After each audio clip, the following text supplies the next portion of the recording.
Mas, doutor Roberto, eu uma vez contratei o Sérgio Chapelin. Sérgio Chapelin eu contratei porque ele disse para mim que ele queria ser animador de programas, queria ser apresentador de programas. Numa das vezes que veio receber um troféu aqui, o público delirou porque ele é um rapaz bonito. Ele veio porque ele queria realizar o sonho dele. Um ano depois, quando terminou o contrato, ele veio com a esposa e disse: Silvio, eu não vou ficar. Por que, Sérgio? Porque o aumento que eu tive foi aparente. Eu ganhava, exemplo, 100 na Globo, você me deu 200.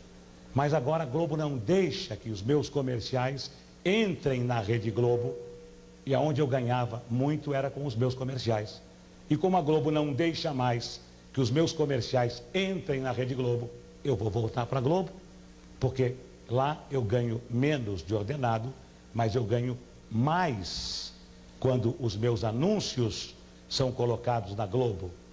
Doutor Roberto, o senhor já está com mais para a eternidade do que para a vida. Doutor Roberto, será que o senhor não vai convencer os seus diretores? Será que o senhor, a sua esposa que está vivendo, os seus filhos que vão tomar conta da Rede Globo, será que este homem que o pai morreu, seu pai morreu, e o senhor tinha 23 dias de jornal, o senhor não sabia nada de jornal? Como eu já disse, o senhor se tornou um dos homens mais importantes do país, conversa com o presidente quando quer, é quase amigo e irmão dos ministros, é admirado pelos seus funcionários, os artistas gostam muito do senhor, e o senhor é um homem polido, o senhor é um homem que não precisa de mais nada, precisa de estar em paz com Deus, para que Deus o receba logo, logo nos seus braços. Será que o senhor não vai convencer os seus diretores a deixar qualquer artista fazer comerciais na Globo? Aí, quando o artista quer sair da Globo, recebe uma oferta da Bandeirantes, da Manchete, da Record, do SBT, porque ninguém tira artistas quando não precisa. A nossa luta não é a luta para ser a melhor televisão do Brasil, isso não é a nossa luta, não é a sua, não é a minha. A nossa luta é a luta pela sobrevivência. E o senhor sabe, doutor Roberto, que uma vez me contaram uma história. O que é uma família? É um homem como eu, que tem mulher e 6 filhas. E se eu sou o presidente da minha família, se eu bebo, se eu jogo, se eu bato na minha mulher, se eu maltrato as minhas filhas, se eu não trabalho, a minha família fica mal, às vezes até se separa, a minha família não progride.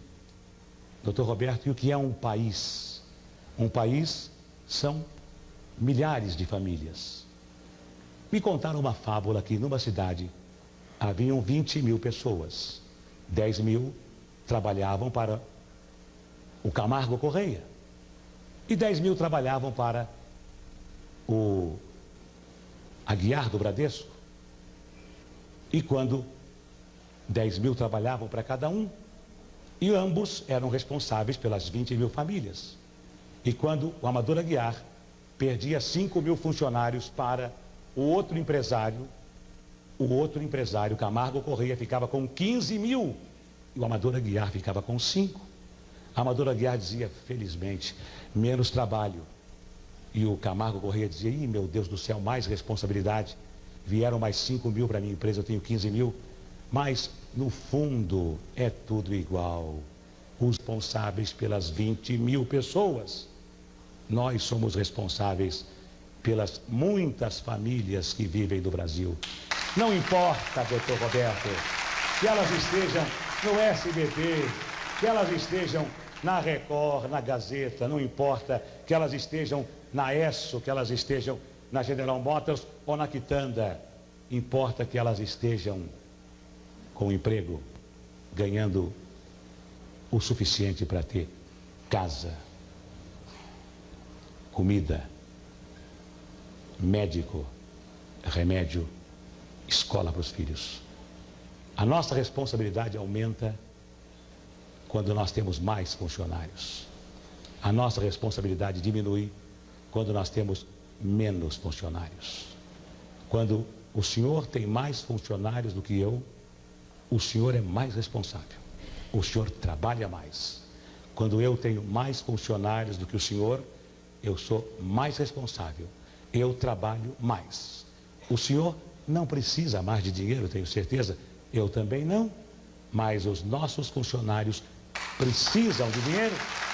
E por quê? Porque os seus diretores também não precisam de dinheiro. Porque os seus diretores, eu senti na sua voz que o senhor quer liberar. Eu senti. O senhor quer liberar. O senhor falou comigo, Silvio, está quase resolvido. Eu quero liberar, mas os meus diretores não querem. Será que o senhor não vai convencer os seus diretores? Será que os seus amigos, aqueles que jogam buraco com o senhor, o Falcão, que é grande amigo seu, que foi ministro da Justiça, será que o seu barbeiro, como o Jassa, que é meu cabeleireiro, será que a sua empregada doméstica, será que a sua esposa e seus filhos não vão dizer, Roberto, deixa qualquer um anunciar na Globo, qual é o problema? Bem, mas acontece, Roberto, que eu vou entregar o troféu daqui a pouco. Muita gente pergunta para mim, e o teu dinheiro? O dinheiro é muito subjetivo. O dinheiro, ele representa alguma coisa dependendo de quem vai usar o dinheiro. O meu dinheiro não é nada na frente do Rockefeller. O meu dinheiro não é nenhum na frente dos homens que saíram na Veja com $1 bilhão. O dinheiro é aquilo que a pessoa acha que é subjetivo. Então o meu dinheiro não representa nada. Não vou falar para jornalistas qual é a cor que você gosta, o que você acha da Maitê Proença, você tem medo da Globo, você quer contratar a Xuxa. Não. O jornalista que me entrevistar tem que ser sério, competente e tem que ter inteligência e sensibilidade para colocar no papel os meus bons e os meus maus pensamentos. Ele não tem que ser, como não vai ser no SBT, jornalista que quiser trabalhar comigo, não vai ser investigador, detetive. Quem tem que investigar é a polícia. Jornalista que trabalhar comigo, aprendeu na faculdade a ser idealista, aprendeu na faculdade a escrever o que deseja, vai escrever, compra uma estação de televisão, compra um jornal. Na minha não. Na minha vai dar notícia só, e na minha estação de televisão, enquanto eu viver, vai procurar no ser humano as qualidades do ser humano. Porque o homem brasileiro, desde o faxineiro até o presidente da República, nenhum deles sai de casa dizendo, hoje eu vou errar, hoje eu vou errar. Não, não. Todos saem de casa com a intenção de acertar. Fazem 10 coisas, erram 3 e os jornais e a televisão só encontram os 3 defeitos, não encontram as 7 qualidades. Qual é o ser humano que vai progredir se ele não recebe estímulo? Se ele só recebe cacetada da imprensa, cacetada da televisão. Me faz lembrar a piada do homem que morava numa vila de casas e que era engenheiro eletrônico, falava inglês, era arquiteto, falava francês, falava alemão, era músico, tocava um instrumento. Ninguém conhecia ele. Conhece o músico? Não. Conhece o inglês? O que fala inglês? Conhece o... Não. Conhece o Careca? Ah, o Careca! Ah, sim, o Careca é da casa 23. Quer dizer, o Careca todo mundo conhece. E as outras qualidades do Careca ninguém sabe quem é? Não. Na minha televisão, o jornalista, se quiser trabalhar comigo, vai ter que dizer a inflação foi de 2, 3, 8% só. Não vai dizer assim, a inflação esse mês foi de 8%. Que coisa, não. Que coisa não. E dá a notícia só. E se ele puder elogiar, elogie. Faça como a imprensa americana. Porque na imprensa americana, eles colocam Silvio Santos foi convidado a comparecer a uma delegacia de polícia para prestar informações. Silvio Santos será julgado na próxima semana. Silvio Santos foi condenado a 5 anos de prisão. Silvio Santos é ladrão. Aqui não. Na imprensa brasileira, me desculpem os jornalistas se eu estiver exagerando, mas uma parte da imprensa brasileira coloca Silvio Santos é ladrão para vender jornal. E o Silvio Santos que explique por que não é ladrão. Jornalista não tem nada que ser investigador. Jornalista tem que dar a notícia só. Mais nada.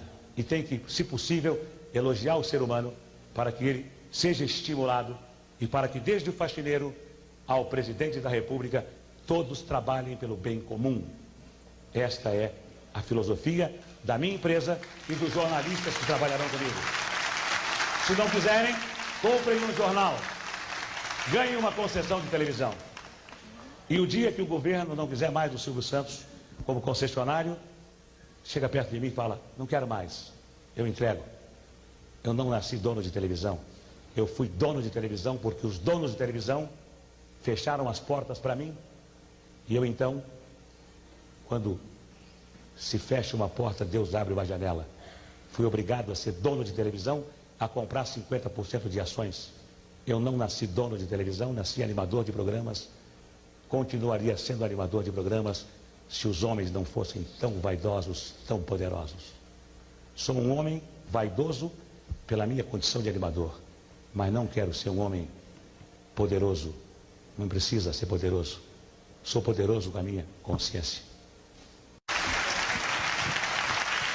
Silvio, por que você sempre foi vitorioso nessas tuas mumunhas? Bem, hein? Eu não sei o que é mumunhas, mas eu costumo... Mumunha é uma porção de coisa junta. Realmente eu costumo ter mais vitórias do que derrotas por uma razão. Quando o ser humano está com a razão, Deus é o seu advogado. Ninguém vence o ser humano quando ele tem razão. Quando o ser humano não está com a razão, Deus é o juiz e o demônio é o advogado de quem está sem razão. Quem tem razão, forte ou fraco, vence sempre. O bem sempre vence o mal. O mal vence por alguns minutos, por algum tempo, mas o bem sempre vence o mal. E não teríamos razão para viver. Mesmo que esta vida termine no pó, não teríamos nenhuma razão para viver se o mal vencesse o bem. Vai, pode falar. Você sempre acreditou, Silvio, eu queria uma pergunta, você sempre acreditou em Deus? O Deus, eu acredito, é claro. Deus me deu saúde, Deus me dá raciocínio, Deus me deu consciência que me rege primeiro, razão que me rege segundo, coração que me rege em terceiro. Quando a minha emoção começa a tomar conta de mim, vem a minha razão e fala, o que é isso? Que besteira é essa? E ainda quando a minha emoção vem da minha razão, vem a minha consciência e fala, olha, eu vou te acompanhar até o último suspiro, hein? Então, a minha razão policia a minha emoção e a minha consciência policiam a minha razão e a minha emoção. Então, eu me preocupo com hoje, só hoje. Amanhã, se eu tiver saúde, e esse Deus, que pode ser o meu Deus, que pode ser o Deus que está dentro de cada um de nós, que pode ser o Deus natureza, o Deus dos ecologistas, que pode ser o Deus dos budistas, não importa. Esse Deus que nos rege e que nos diz o seguinte, amai aos outros como a ti mesmo. Esse é o Deus que eu acredito.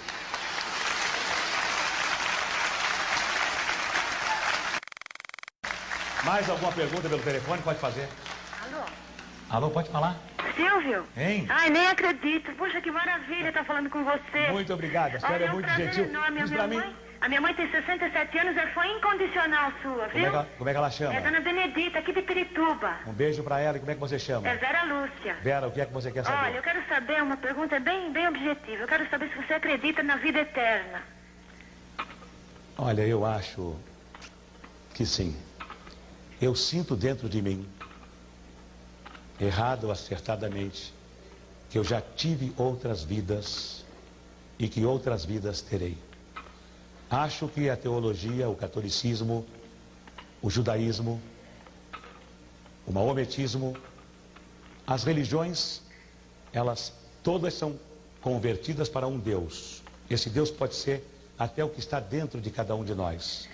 Mas eu sinto, não sei porquê, sinto que eu já tive outras vidas e que outras vidas terei.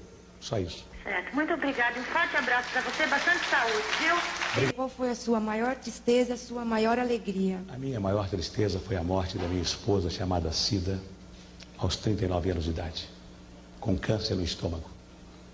A minha maior alegria foi ter conhecido a minha esposa Iris, mãe das minhas 4 filhas. Obrigada.